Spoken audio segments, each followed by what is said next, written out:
Hello everyone, তোমরা সব কেমন আছো? আশা করি অনেক ভালো আছো। তো আমাকে দেখতে পাচ্ছ এখন আমি কোথায় আছি? বাণীদাদের বাড়ির ছাদের উপরে, কারণ একটি সাইকেল উইশ করা হবে আব্বু বেটিদের। চলো ভিডিওটা শুরু করা যাক।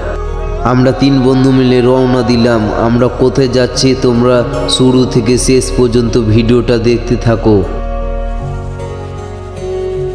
কারণ আমাদের কোনো বাইক ছিল না, সেই জন্য 3 বন্ধু মিলে টুকটুকিতে বসে পড়লাম। আমার এই বন্ধু ক্যামেরার সামনে এলে অনেক লজ্জা করে, আর ওটা আমার আর একটা বন্ধু। আমরা 3 বন্ধু মিলে রওনা দিয়েছি। আমরা এবার নেমে যাচ্ছি চামিন্ডা পরানপুর।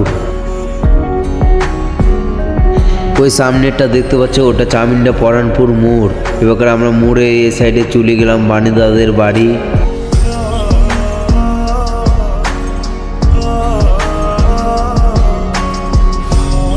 এবার আমরা 3 বন্ধু মিলে হাতে হাতে চলে যাচ্ছি। আর ওই বন্ধুটা দেখো অনেক লজ্জা করছে ক্যামেরার সামনে এসেছে বলে।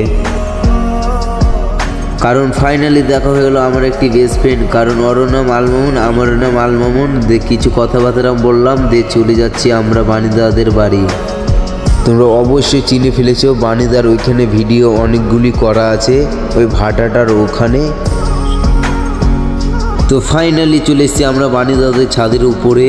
ওই যে ওখানে বাণীদার অনেক ভিডিও শ্যুট করা আছে। এটা বাণীদাদের ছাদের উপরে আমরা অনেক সব আছি।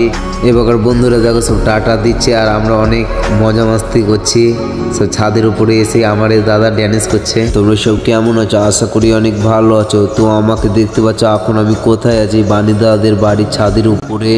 ক্যামেরার সামনে একবার আমি হাই করে দিলাম। দেখো আমাকে অনেক ফিউচারটা ভালো লাগছে মনে হচ্ছে আমরা সামনে। তো ফাইনালি আমাদের সাইকেল এখন উইশ করা হয়ে গেল।